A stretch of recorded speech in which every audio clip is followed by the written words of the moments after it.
Oh my gosh, first time back in 5 months. Promise it is all for good reason.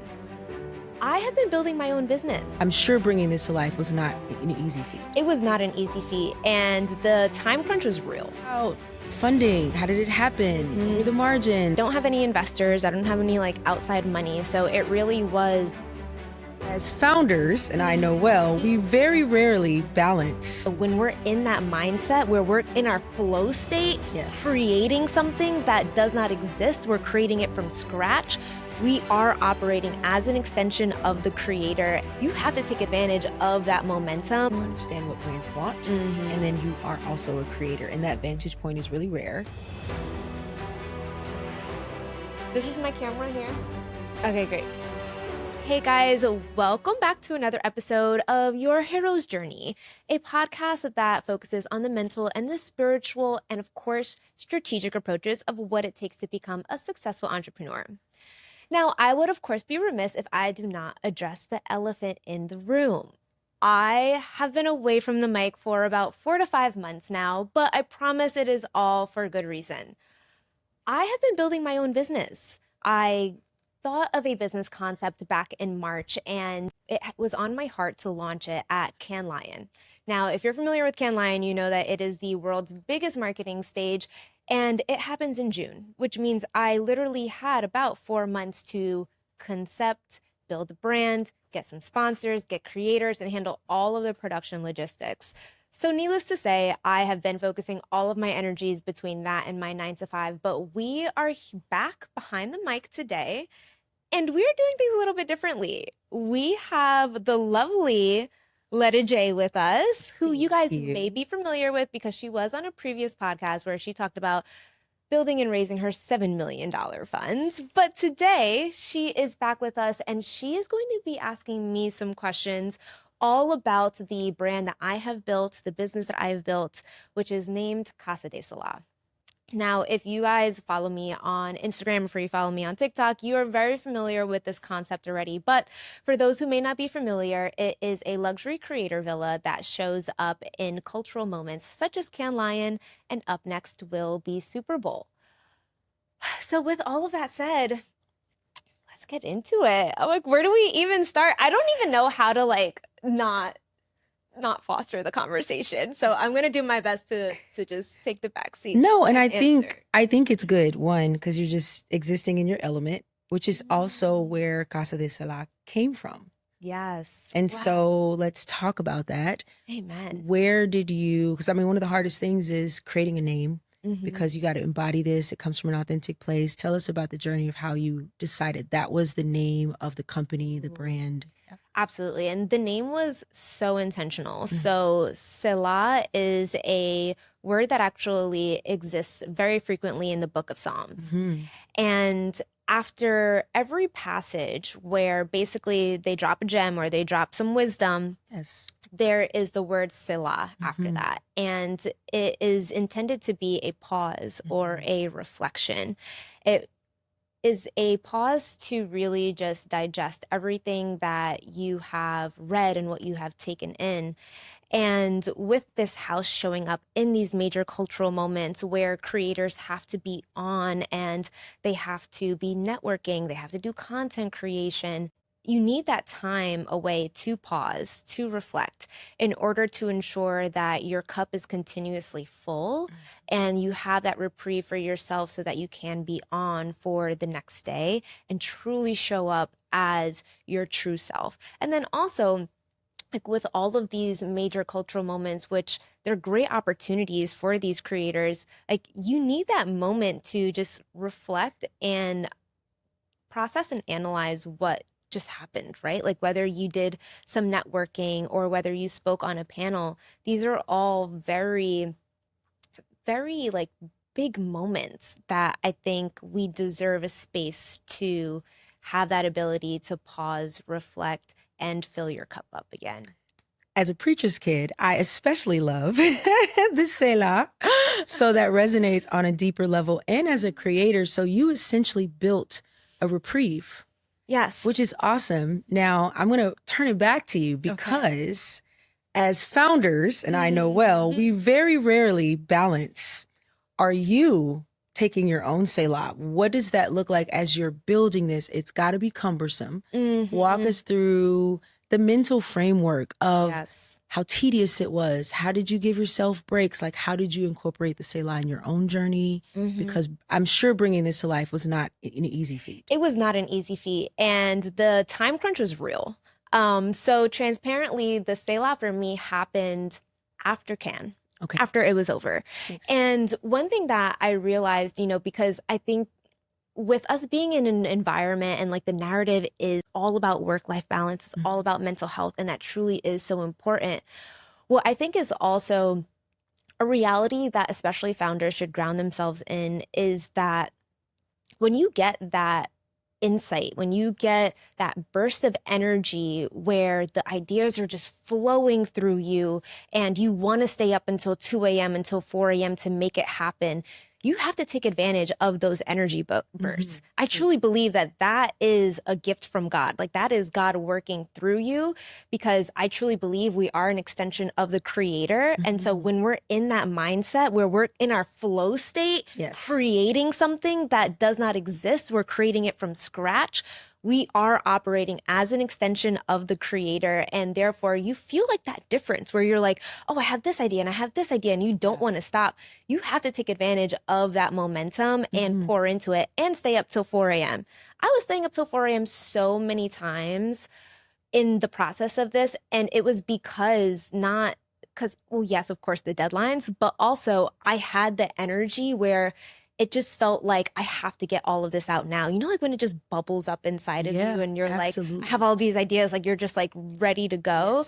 And I truly feel like that is a gift from God. And so we have to maximize on that. So I did not have a Selah until after, but I think God does operate in seasons. And so there's a season to till the soil and put in the work. And then there's a season of waiting until it has to harvest. And then there's a season where you get to collect the harvest. Very true. Okay. So before we dive into what happens, what the experience is like at the Casa de Selah, in terms of just logistics, this is a luxury villa, right? Yep. Talk to me about funding. How did it happen? What were the margins? Like, walk us through the financial aspect of what it looks like to bring something like that to fruition. Absolutely. I don't have any investors. I don't have any like outside money. So it really was all of my money. So I was very strategic in how I was spending. So I was actually able to make it happen without having to put any money in upfront. Okay. And the way that I did that was I got an Airbnb that I didn't have to pay for another 6 months. Okay. Until that was how long I had to pay for it. So I was like, you know what? That's perfect. Smart. I'm going to use that time to get all of the sponsors. Yes. Now, the selling point for the sponsors are the creators. They all want to know who are the creators involved, because obviously as a brand, you have a certain demographic and you want to ensure that that creator can speak to your demographic. So the first step after I got the villa and I knew that, okay, I could make this happen, was securing the creators. And for the creators, honestly, it was pretty simple. Like I wanted to tap into women who were in my circle because it was my first one. It was my inaugural one. So I wanted women that I can trust and that would give me some grace and also give me some honest feedback. But also women that I admire, women that I feel like represents the brand of luxury, of what it means to be refined, a refined woman, a respectable woman. And that really is honestly the demographic of creators that I only will accept at Casa de Selah, transparently. So once I got the creators, and for them, it made so much sense because, these are moments that they want to be a part of. But the problem that I saw was happening was, creators would get these amazing opportunities to speak on panels, or a brand would want to fly them out, or not fly them out, but a brand would want them to be there for content creation and they'll pay them a certain amount. But what happens on the brand side is that they want 5 or 6 creators, but they don't necessarily have the budget to pay for all of their flights. A flight to Cannes is like $2,000, and that's economy. That's not even business class, unless you got the JetBlue Mint points like you have. Shout out to JetBlue Mint. Shout out JetBlue Mint. But it gets really expensive, so the brands don't want to pay for it. So basically, I handled that problem for the brands where now they don't have to pay for the creators. They get them turnkey. They also get a turnkey activation. And then they're getting these amazing content deliverables really for a fraction of the cost versus if they were just contracting the creator alone. So I say all of that to say, net, I ended up having to invest around $2,000. And that's only because I wanted to make the villa as perfect as I had envisioned it. So I was buying a lot just out of pocket because I'm like, you know, I want sacred in the showers. I want topicals. And like, I really wanted to honestly bring in like those luxurious Black owned brands. And so I was willing to pay for them out of pocket. Now, in the future, you know, I may not necessarily do that because it's going to be all about the sponsor exclusivity. We're going to get Beyonce. Beyonce, we're going to get that sacred. Okay, thank you. B, talk to me. But yeah, essentially like that, it was just the first one. So I really wanted to make it as perfect as possible. But honestly, if I didn't end up doing that, I would have ended up making some money. Yeah. Okay, well, you mentioned the deliverables, right, for the brands? Yes. So that said, it's not just a wellness retreat where you're just like, walk us through the journey of what the creator can expect to experience. Yes, that is a great question. So the creators can expect, as we mentioned, a luxurious environment, a refined environment. But also what I do is I have a creator intake form. So I understand everything that makes a house feel like a home for you. Everything from how do you like your temperature? What is the scent of candle that you like?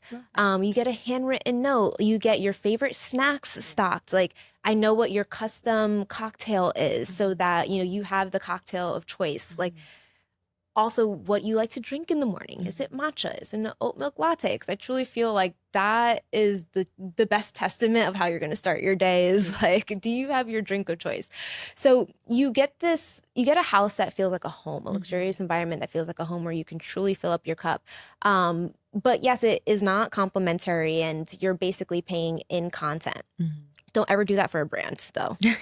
Don't ever get paid in product for a brand. This is different because you get to, let's say, you know, you are invited to come to the Super Bowl house.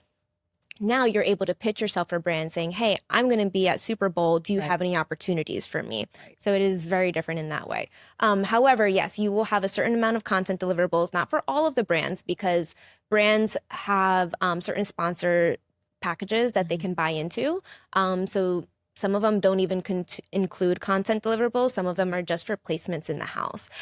Now, something that I am being really intentional about is not having too many deliverables for the creators because I don't want it to feel cumbersome because, again, it's all about the Selah. It's all about the pause and the reprieve. Gotcha. So it is balanced. But yes, you can expect for a luxurious space that feels like a home. You can expect to be housed with creators and women who feel like you and you feel comfortable around because I do also do like a little virtual meetup before so everyone is familiar with everyone.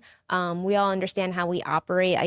We talk about personalities like, you know, do you take a while to open up and things like that. So, you know, if someone is like a little quiet, it's not just because like they're being standoffish. It's like, oh no, I'm just an observer. And then I'll start to join the convo. I love that so much. You clearly pour so much of yourself into this experience and it feels really bespoke, really authentic and really thoughtful and considerate. But there's something you said that stood out to me. So in addition to this activation, you give brands an opportunity to be a part of. It sounds like you are encouraging the creators to leverage this as something that they can also compound on and create their own experiences since they're there, even away from Casa de Selah. Absolutely, 100%.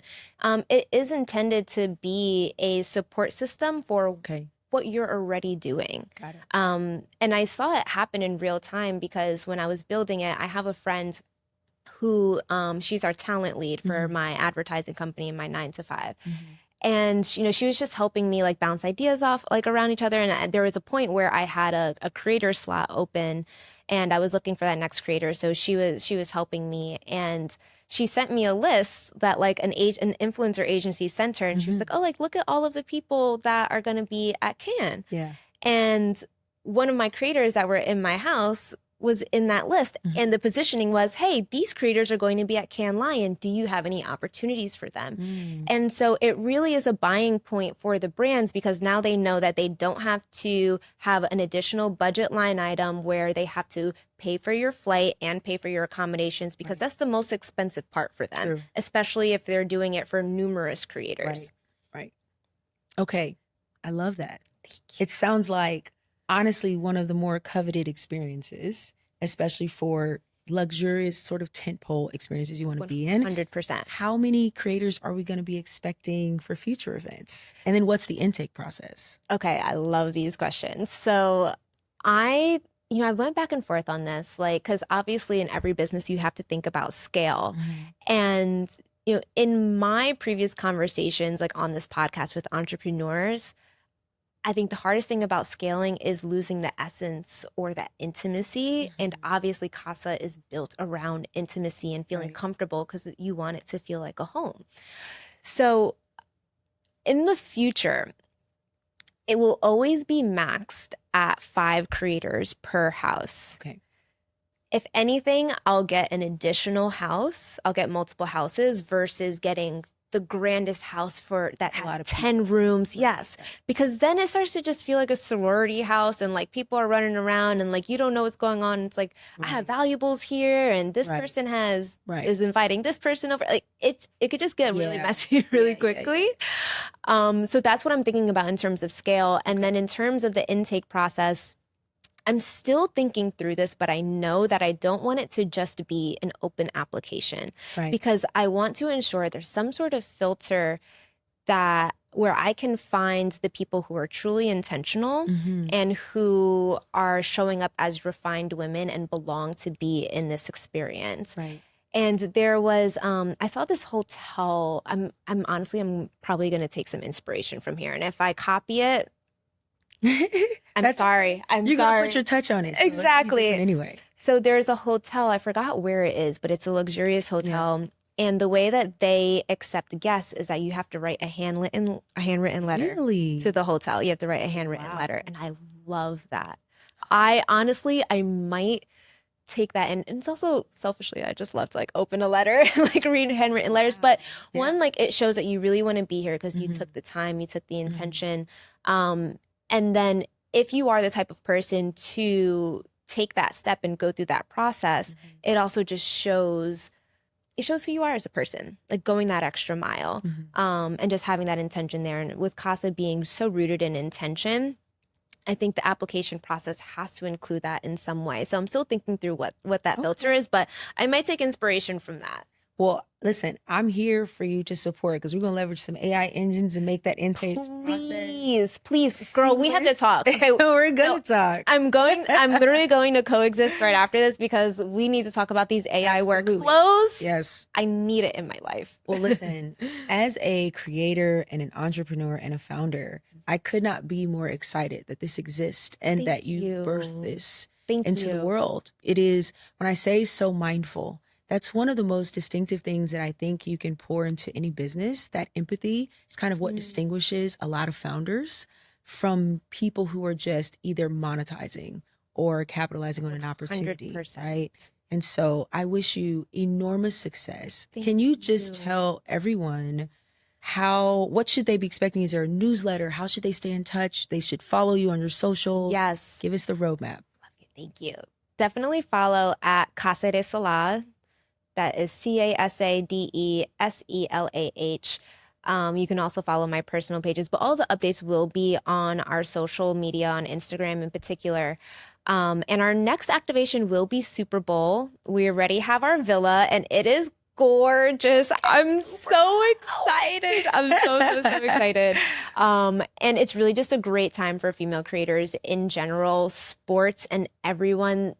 All of the eyes are on female creators. Like, you guys are the key to the audiences. You're the key to the purchasing power, and everyone is investing their dollars accordingly. So I'm excited to continue with Super Bowl, and there'll be some other ones. I'm honestly still debating between F1 Miami and Cannes Lion again, but we'll see. Really? TBD. Okay. TBD. I think there are going to be so many sponsors that it's not going to be a choice. It's going to be both. I know. Even though God they're a willing. month apart. God willing. Yes. It's a lot. And Right. that's what it is. And I'm by myself right now. So, but maybe if we get the AI workflows up and running, then it'll be easy. And maybe there are some people that want to be a part of this incredible movement and they're going to want to join the team. I have a few, actually. I am making my first hire too. Okay. I know. I just gave her the news like last week and she's the sweetest. Yeah, I did a couple interviews. It's so crazy. Yes. Like even just like the thought of being so blessed to be able to employ other people. Yes. And I know you feel this. It's true. I've never had that before. Yeah. Oh my gosh. I feel like you're a great person to learn under as well. So there may be some opportunities for interns that want to just explore this process with you, building a brand from scratch.